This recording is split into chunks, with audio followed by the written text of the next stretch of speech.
بسم اللہ الرحمن الرحیم۔ السلام علیکم۔ رڈار نیوز میں خوش آمدید۔ میں ہوں آپ کا ہوسٹ قاسم۔ امید ہے آپ سب خیریت کے ساتھ ہوں گے۔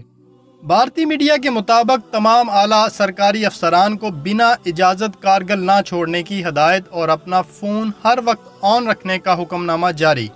مزید ڈسکس کرنے سے پہلے گزارش ہے چینل سبسکرائب کریں اور بیل آئیکن پر ضرور کلک کریں۔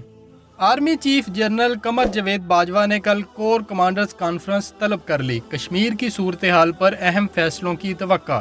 قومی سلامتی اجلاس، chairman joint chief of staff committee, تینوں مسلح افواج کے سربراہان اور انٹیلیجنس حکام سمیت DGISI اور DGISPR کی شرکت۔ دفاع خارجہ اور داخلہ کے وفاقی وزراء بھی شریک ہوئے۔ بھارتی جارحیت اور مقبوضہ وادی کی سنگین صورتحال پر اہم فیصلے کیے گئے۔ قومی سلامتی کمیٹی کے اعلامیے کے مطابق اجلاس میں مقبوضہ کشمیر اور لائن آف کنٹرول کی صورتحال پر غور کیا گیا۔ اعلامیے میں کہا گیا ہے کہ شرکاء نے لائن آف کنٹرول اور مقبوضہ کشمیر میں بھارتی جارحیت کی شدید مذمت کی۔ بھارتی اقدامات سے مقبوضہ کشمیر کی صورتحال انتہائی خراب ہو رہی ہے اور بھارتی عزائم داخلی و خارجی سطح پر عیاں ہو چکے ہیں۔ بھارت اپنی ناکامیوں کو چھپانے کے لیے پریشانی میں پرخطر آپشنز اختیار کر سکتا ہے۔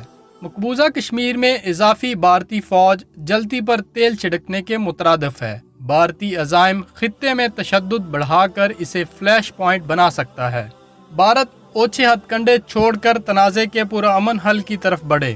اجلاس سے خطاب میں وزیر اعظم عمران خان کا کہنا تھا کہ پاکستان کشمیریوں کے ساتھ ہمیشہ کھڑا رہے گا اور کشمیریوں کو کبھی تنہا نہیں چھوڑے گا۔ پاکستان مسئلہ کشمیر کا اقوام متحدہ کی قراردادوں اور کشمیریوں کی خواہشات کے مطابق حل چاہتا ہے۔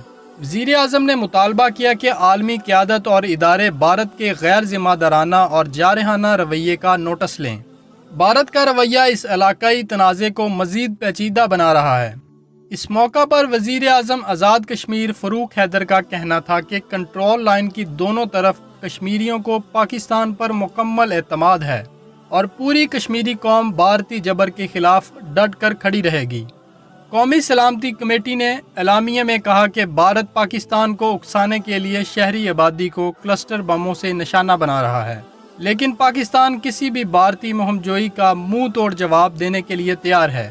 یاد رہے، بھارت نے کشمیر میں کشمیری پولیس کو غیر فعال کر دیا۔ 1,80,000 فوجی مزید تعینات کرنے کا فیصلہ۔ مجاہدین کو دیکھتے ہی گولی مارنے کا آرڈر۔ پاک فوج اور ایئر فورس الحمدللہ پوری تیاری کے ساتھ ہیں۔ اگر ہندوستان مظلوم کشمیریوں پر جارحیت اور ظلم سے باز نہ آیا تو ہندوستان کو وارننگ دی جاتی ہے کہ سرپرائز کے لیے تیار رہے، اس بار ہندوستان کو منہ کی کھانی پڑے گی۔ میجر جنرل آصف غفور نے صاف اور کھلے الفاظ میں کہہ دیا کہ معافی کی گنجائش نہیں۔ اب چائے نہیں ملے گی بلکہ چائے پانی دیا جائے گا۔ اور یاد رہے، وزیر اعظم عمران خان 7 اگست کو کشمیر اسمبلی سے خطاب کریں گے۔ انشاءاللہ کشمیر بنے گا پاکستان۔ افواج پاکستان پائندہ باد، پاکستان تا قیامت زندہ باد۔